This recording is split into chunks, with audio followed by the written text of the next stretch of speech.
Je n'aurais jamais cru que ma routine du mardi après-midi allait être bouleversée par un simple rouleau de velours bordeaux. Chaque semaine, après avoir déposé mes croquis au petit atelier de couture de quartier que je dirigeais avec 2 amis, je passais toujours chez Maison Tessaro, une vieille boutique de tissus que je fréquentais depuis mes années d'école. Elle avait le charme d'un autre temps, le bois sombre, les tissus suspendus au plafond comme des rideaux de théâtre, les rouleaux empilés à perte de vue. Et lui, bien sûr. Il s'appelait Karim. Je me souviens encore de la première fois où je l'ai vu. Il s'était penché derrière un comptoir pour ramasser une bobine tombée, ses bras solides dépassant de la manche d'une chemise blanche un peu usée. Son regard avait croisé le mien avec une chaleur tranquille, sans insistance, juste une intensité paisible, presque ancienne. Il n'était pas beau dans le sens classique, mais il dégageait quelque chose d'indescriptible, un calme, une sensualité muette, surtout, des mains. Ses mains larges aux doigts longs, dont il faisait danser sur les tissus comme un musicien sur un instrument ancien. Il ne vendait pas du tissu, il l'introduisait, le caressait, l'apprivoisait. Et moi, je me tenais là, chaque fois, comme hypnotisée. Ce mardi-là, je venais chercher un tissu particulier pour une commande spéciale, une robe de mariée atypique, tout en velours fluide. J'étais arrivée sous une pluie légère, le cœur un peu lourd. Mon mari, Mathieu, était distant depuis quelques semaines. Le travail, disait-il. Je savais que ce n'était pas qu'une question d'heures passées au bureau. C'était un silence plus profond, une absence dans son regard quand il me disait bonne nuit. J'avais besoin de beauté ce jour-là, et Karim m'attendait, comme à chaque fois. Bonjour, Lila, m'avait-il dit de sa voix douce, presque grave. Vous êtes en retard aujourd'hui. J'avais souri, un peu gênée par le rouge qui me montait aux joues. J'ai été retenue, mais je suis là maintenant. Vous avez reçu les échantillons de velours que je vous ai demandés? Il hocha la tête. Suivez-moi, je les ai gardés pour vous dans la salle du fond. Je savais que vous viendriez. Je le suivis à travers les rayons, mon cœur battant un peu plus vite que d'habitude. C'était la première fois qu'il m'invitait dans l'arrière-boutique. Ce n'était pas un espace interdit, mais peu de clients y accédaient. Là, l'ambiance était différente, plus intime, plus feutrée. Il y avait une grande table de coupe, des armoires anciennes, une lumière douce filtrée par une verrière. Il déroula un premier rouleau de velours, puis un second, puis un troisième. Touchez celui-ci, dit-il. Fermez les yeux. Je posai mes doigts sur la matière, et ses mains vinrent guider les miennes. Lentement, sans un mot, je sentis une décharge douce, presque électrique. Ses doigts effleuraient les miens comme s'il écrivait un poème sur ma peau. Je n'osais plus bouger. Vous sentez la différence, murmura-t-il. Oui, ai-je soufflé, presque à regret. Mais ce n'était pas le tissu que je sentais, c'étaient ses mains. Et quelque chose d'indécent me traversa l'esprit, l'image de ses doigts sur d'autres parties de mon corps. Je me détestais aussitôt d'y avoir pensé. Je suis mariée, bon sang, et je ne suis pas ce genre de femme. Mais ce moment suspendu entre nous, je ne pouvais pas le nier. Il se recula enfin, me laissant reprendre mes esprits. Celui-ci est italien, dit-il pour briser le silence. Il réagit à la lumière. Regardez. Il souleva le tissu, le fit danser dans l'air, et j'oubliai, pour une seconde, mon malaise. Il avait ce don pour transformer l'ordinaire en magie. Je le prends, ai-je dit d'une voix plus tremblante que je ne l'aurais voulu. Il le roula, me le tendit, puis laissa ses doigts frôler les miens une dernière fois. Cette fois, ce n'était plus un hasard, et il le savait. Je quittai la boutique comme en apnée. Mon cœur battait dans mes tempes. Je me maudis d'avoir ressenti ce que j'avais ressenti, et pourtant, je ne pouvais m'empêcher de rejouer la scène encore et encore dans ma tête, ses mains, sa voix, le velours. Le soir, Mathieu rentra tard. Il mangea sans me regarder vraiment. Il ne vit pas que j'avais changé de coiffure. Il ne demanda rien sur ma journée, et alors que je m'apprêtais à aller me coucher, il me lança un rapide « bonne nuit » sans chaleur. Je m'endormis avec une image que je n'aurais pas dû garder, celle de Karim en train de guider mes mains. Et le lendemain, sans m'en rendre compte, je passais à nouveau devant Maison Tessaro, comme si quelque chose m'y appelait. Je n'avais rien prémédité. Je me disais que j'étais simplement sortie faire un tour, que j'avais besoin d'air, d'inspiration pour mes croquis, ou d'un café chaud pour chasser l'humidité collée à mes pensées. Mais mes pas, eux, savaient exactement où ils allaient. Ils me menaient à lui, à Karim. Je m'arrêtai devant la vitrine de Maison Tessaro. Le rideau était à moitié tiré, comme si la boutique voulait se faire discrète, se cacher un peu du monde. Il n'y avait aucun client à l'intérieur, juste lui, penché sur un rouleau qu'il inspectait comme un bijou rare. Je me trouvais ridicule, en train d'observer un vendeur de tissus comme une adolescente amoureuse. Je m'apprêtais à faire demi-tour quand il leva les yeux et me vit. Il ne sursauta pas. Il ne sourit pas non plus. Il inclina simplement la tête, comme pour dire « Je savais que tu reviendrais ». Je poussai la porte. « Bonjour », murmurai-je. « Bonjour », répondit-il avec la même douceur. Un silence s'installa. Il ne me demanda pas ce que je voulais, et moi, je ne savais plus pourquoi j'étais là. Je passais juste, dit ma voix, trop faible, presque coupable. Il ne répondit pas. Il s'approcha lentement, comme on approche un animal blessé qu'on ne veut pas effrayer. « Vous êtes venu pour un tissu particulier ?» demanda-t-il enfin, comme pour m'offrir une sortie de secours. J'aurais pu dire oui, mentir, faire semblant de m'intéresser à de la soie ou du lin. Mais j'ai dit « non. Pas pour le tissu. Pour vous. » Il ne broncha pas. Ses yeux se posèrent dans les miens, profonds, insondables. « Je vois », murmura-t-il. Et soudain, tout se mit à vibrer autour de moi. Les bruits de la rue devinrent sourds, les lumières de la boutique s'adoucirent. Il n'y avait plus que lui et moi, et ce quelque chose entre nous, chaud, brûlant, interdit. Je ne sais pas ce qui m'arrive, avouai-je. Je suis mariée, Karim. Je ne cherche rien. Je ne veux rien. Et pourtant, je suis là, et je pense à vos mains depuis hier. J'ai honte. Il s'approcha d'un pas, vous n'avez pas à avoir honte. Ce n'est pas une faute de ressentir. Ce qu'on en fait, en revanche. Il laissa sa phrase en suspens. Et vous, dis-je dans un souffle. Vous pensez à moi? Il hésita, puis répondit, oui. Trop. Il s'arrêta à quelques centimètres de moi.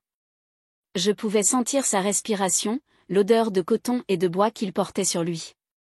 J'étais piégée, et pourtant, je ne voulais pas m'échapper. Il leva lentement la main, du bout des doigts, effleura mon poignet. Ce n'était rien, un simple frôlement. Mais j'en eus des frissons jusqu'au creux du dos. Puis, d'une voix presque inaudible, il dit « Venez ». Je le suivis. À nouveau dans cette arrière-salle, cette pièce qui commençait à devenir notre espace à nous. Il tira un rideau, fit descendre un store. L'ambiance changea, l'air sembla plus dense, plus chaud. « Je veux juste vous montrer quelque chose, dit-il. » Il déroula un tissu très fin, couleur ivoire, une mousseline presque transparente. « Touchez-le, dit-il. » Je posai ma main dessus. Il posa la sienne par-dessus. Nos doigts se superposèrent. Lentement, il guida ma main le long du tissu, comme la veille. Mais cette fois, il laissa sa paume s'attarder. Ses doigts s'en mêlèrent aux miens. Je fermai les yeux. Je ne savais plus ce qui était réel ou fantasmé, ce que je faisais là, ce que je devenais. Il murmura, « Vous tremblez. » Je n'ai rien répondu. J'étais incapable de parler. Il passa ses doigts sur mon bras, comme s'il caressait le tissu que j'étais. Doucement, lentement, comme un artisan qui connaît chaque fibre, chaque couture. Je posai ma main sur son torse, sans même m'en rendre compte. Je sentis les battements de son cœur, réguliers, profonds, ancrés. Et puis, il s'écarta. « Je ne veux pas vous faire de mal, Lila. » Je rouvris les yeux. Il me regardait avec une tendresse infinie. « Je ne suis pas cet homme. Je ne veux pas être celui qui vous détourne de votre vie. Ma vie, soufflai-je, est en train de s'éloigner de moi. Je ne la reconnais plus, et je me reconnais encore moins avec vous. » Il prit une grande inspiration, puis me dit, « Alors, venez un autre jour. » Pas ici. Un lieu neutre, un café. Juste parler, loin du tissu, loin de vos croquis, loin de cette boutique qui nous enveloppe trop. Je le regardai, interdite. Pourquoi, dis-je. Parce que si vous revenez ici encore une fois, je ne saurais plus me retenir. Je quittai la boutique avec le cœur en vrac. Je n'avais pas l'impression d'avoir été infidèle, pas encore, mais j'avais franchi une ligne intérieure, une faille dans le silence de mon couple, une brèche que je n'arrivais plus à colmater. Ce soir-là, Mathieu me demanda, pour la première fois depuis des semaines, comment s'était passée ma journée. Je le regardai, surprise. Eh bien, ai-je dit. J'ai vu Karim, le vendeur de tissus. Un silence. Il acquiesça, distrait. Il ne me demanda rien d'autre, et dans mon ventre, quelque chose grandissait, une envie, une peur, un trouble que je n'avais pas connu depuis des années, le sentiment qu'il y avait encore quelque chose de vivant en moi. Je n'ai pas dormi cette nuit-là. Je suis restée allongée dans le noir, à écouter la respiration régulière de Mathieu, à compter les heures jusqu'au lever du jour. Mes pensées allaient et venaient comme des vagues, et chaque fois qu'elles revenaient, elles portaient le nom de Karim. Je n'avais jamais été une femme infidèle, pas dans mes gestes, pas dans mon corps. Mais je savais que quelque chose avait déjà basculé en moi. Mon désir pour lui était là, brûlant, viscéral. Et ce n'était pas seulement physique. C'était la façon dont il me regardait, comme si j'étais une œuvre d'art, une étoffe rare. Mathieu m'aimait, je crois, mais il ne me regardait plus. Il vivait à côté de moi, sans me voir, sans m'écouter, comme s'il posait sa main sur mon épaule par habitude, pas par envie. Alors, quand j'ai reçu le message de Karim le lendemain matin, j'ai su que j'allais dire oui. Café Varena, 15 heures, si vous en avez encore envie. J'ai relu le message 3 fois. Je n'ai pas répondu, mais à 14h30, j'étais déjà devant le miroir, en train d'arranger mes cheveux pour la 3e fois. J'avais mis une robe simple, fluide, qui soulignait la taille sans trop en faire. Un trait de rouge discret, pas de parfum. J'avais l'impression de préparer un rendez-vous clandestin, et ça me terrifiait autant que ça m'excitait. Le café Varena était discret, à l'angle d'une rue pavée.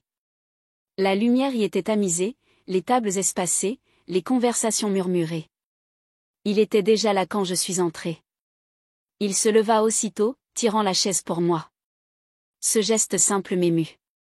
Depuis combien de temps un homme ne m'avait-il pas attendu avec cette attention ? Merci d'être venu, dit-il. Je ne sais pas ce que je fais ici, répondis-je.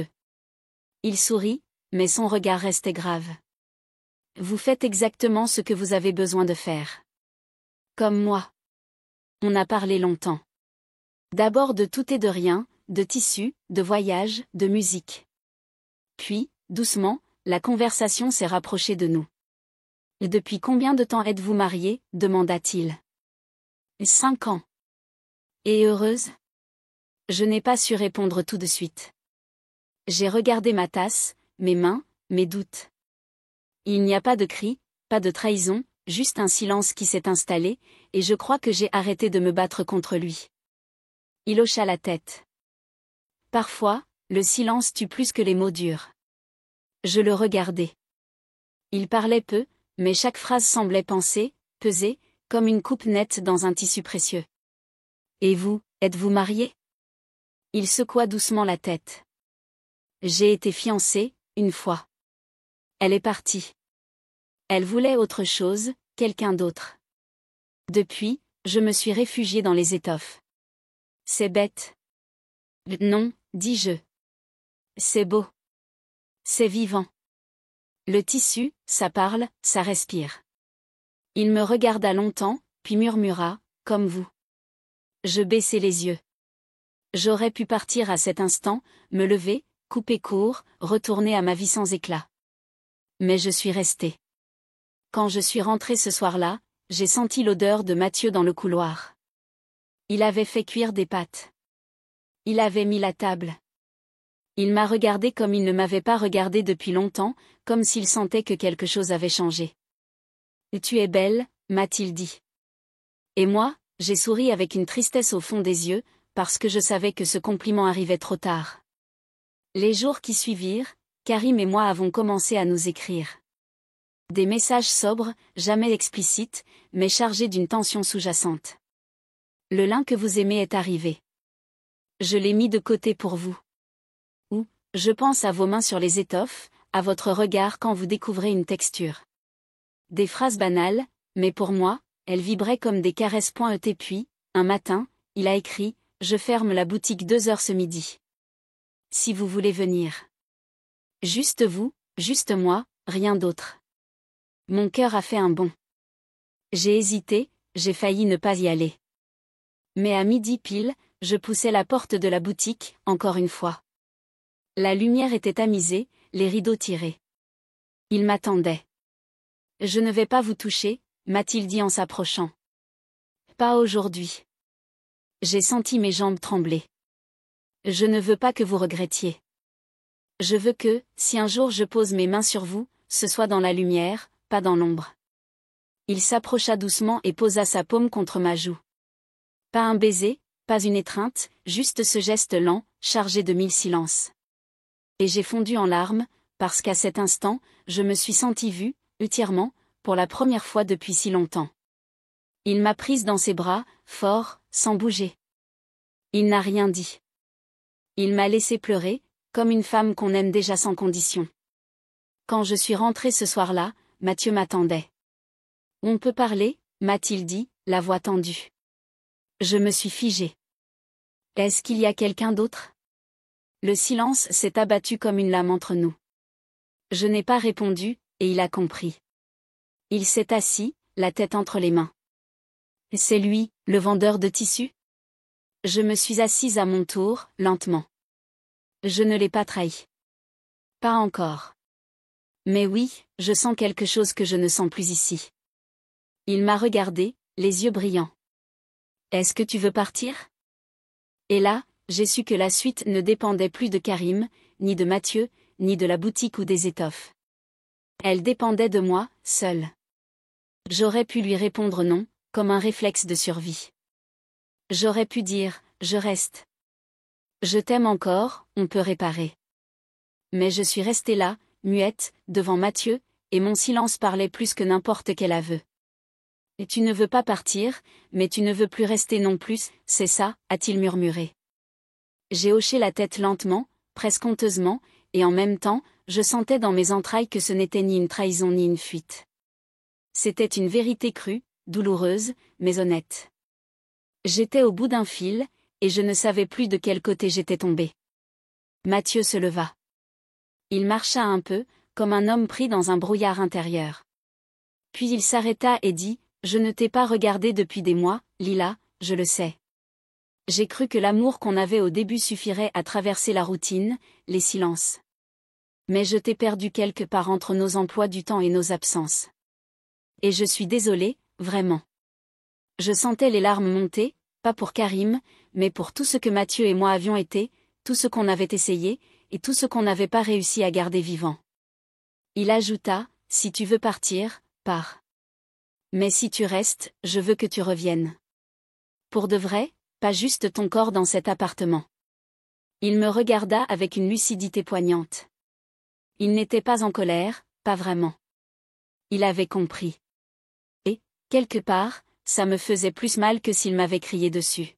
« Je vais aller chez ma sœur ce week-end, dit-il. Tu auras la maison pour toi, pour réfléchir, pour faire ce que tu as besoin de faire. » Et il partit. Ce week-end-là, je me suis retrouvée seule dans notre appartement, notre salon, nos photos, notre lit. Tout me semblait à la fois familier et étranger. Je regardais nos cadres comme on regarde des souvenirs d'enfance, avec tendresse, mais avec une distance irréversible. Karim ne savait rien de tout cela. Je ne lui avais pas parlé depuis notre étreinte dans la boutique, mais j'avais besoin de le voir, de comprendre si ce que je ressentais pour lui survivait au doute, à la peur, à la solitude. Je l'ai appelé le samedi matin. Sa voix au bout du fil m'a fait frissonner. Il m'a proposé de passer chez lui. Il vivait au-dessus de la boutique, dans un petit appartement qu'il m'avait déjà vaguement évoqué. Il n'a pas cherché à deviner pourquoi je venais. Il a juste dit « Je t'attends ». Quand je suis arrivée, il m'a ouvert avec un sourire silencieux. Pas de mots, pas de gestes brusques, juste une présence douce, calme, presque apaisante. Son appartement était simple, chaleureux, baigné de lumière, un peu en désordre, comme s'il vivait dans un monde d'étoffes et d'idées, pas de règle. Il m'a servi un thé. On s'est assis l'un en face de l'autre. J'ai regardé ses mains, toujours elles. Mais cette fois, je voulais voir au-delà du désir. J'ai dit à mon mari que je ne savais plus où j'en étais, ai-je dit. Il m'a laissé le week-end pour réfléchir, et je suis venue ici. Il ne m'a pas répondu tout de suite. Il m'a regardé longtemps, sans me juger, sans chercher à me rassurer non plus. Je ne veux pas que tu quittes ta vie pour moi, a-t-il fini par dire, pas si tu penses que je suis juste une échappatoire. Je ne veux pas être un interlude dans ton histoire. Je veux en être le chapitre, ou rien du tout. Ces mots m'ont traversé comme une lame, juste, profond, intransigeant. Je me suis levée. J'ai marché dans la pièce, nerveuse. Puis je me suis arrêtée devant lui. Tu veux la vérité, ai-je dit. La vérité, c'est que je ne sais pas ce que je ressens, ce que je veux, ce que je mérite. Mais quand je suis avec toi, je me sens vivante, et je n'ai pas ressenti ça depuis des années. Il s'est levé à son tour et, cette fois, il m'a prise dans ses bras, pas avec désir, pas pour me posséder, juste pour me contenir, me tenir debout. Nous avons passé l'après-midi ensemble, à parler, à rire, parfois, à nous taire aussi, à partager des silences qui ne faisaient pas mal. Et puis, le soir venu, j'ai pris une décision. Je me suis approchée de lui et je lui ai murmuré, cette fois, je ne veux pas que tu me touches avec précaution. Je veux que tu me touches comme une femme qu'on a attendue trop longtemps. Et il l'a fait. Pas brutalement, pas fébrilement, mais avec une lenteur grave, comme s'il savait que ce moment allait tout changer. Il a déboutonné ma robe comme on déballe un trésor. Il a posé ses mains sur moi comme sur un tissu rare, avec un mélange de respect et de passion. Et moi, je l'ai laissé me découvrir, me déplier, me froisser un peu, me sentir enfin réel. Cette nuit-là, j'ai senti mon corps reprendre possession de lui-même. J'ai pleuré entre deux caresses. J'ai ri à travers mes soupirs. Et, au creux de l'aube, blotti contre lui, j'ai compris que rien ne serait plus jamais comme avant. Quand je suis rentrée chez moi le lendemain, le silence de l'appartement me frappa en plein visage. Je marchais pieds nus sur le parquet, ramassais une photo de notre mariage tombée d'une étagère. C'était un vieux cliché, un peu jauni. Nos sourires étaient larges, pleins de promesses. J'ai respiré profondément. Je n'étais pas encore prête à tout quitter, mais je n'étais plus capable de rester figée non plus. Je devais parler à Mathieu, lui dire la vérité, non pas pour lui demander pardon, mais pour lui rendre sa propre vérité. Je pris une feuille de papier, j'écrivis longuement une lettre, une confession, pas pour justifier, pas pour excuser, juste pour expliquer. Et au bas de la page, j'ai écrit une seule phrase, comme un point d'ancrage, je suis encore ta femme, mais je suis redevenue une femme tout court. Mathieu a lu ma lettre en silence. Il ne m'a pas interrompu, pas questionné. Quand il a relevé les yeux, il avait ce regard de quelqu'un qui comprend, même s'il souffre. Il a simplement dit, merci d'avoir été honnête. Tu mérites de vivre, pas seulement de tenir. Nous nous sommes séparés dans une paix étrange, sans cris, sans reproches, comme deux êtres qui avaient tenté, échoué, et qui acceptaient enfin que certaines histoires s'achèvent sans scandale. Avec Karim, les choses n'ont pas été parfaites. Rien ne l'est. Mais il a continué à me regarder comme un tissu rare, même quand je doutais, même quand je tremblais. Nous avons appris à nous découvrir hors du frisson, dans la lumière du quotidien. La morale de cette histoire ? L'infidélité commence bien avant le toucher, dans l'absence, dans le silence, dans l'invisible. Ce n'est pas toujours une trahison. Parfois, c'est un cri qu'on étouffe trop longtemps. Il faut du courage pour rester, mais il en faut encore plus pour partir, pour oser se choisir, pour se réinventer. Car parfois, aimer, c'est aussi savoir se libérer de l'autre, mais surtout de soi-même.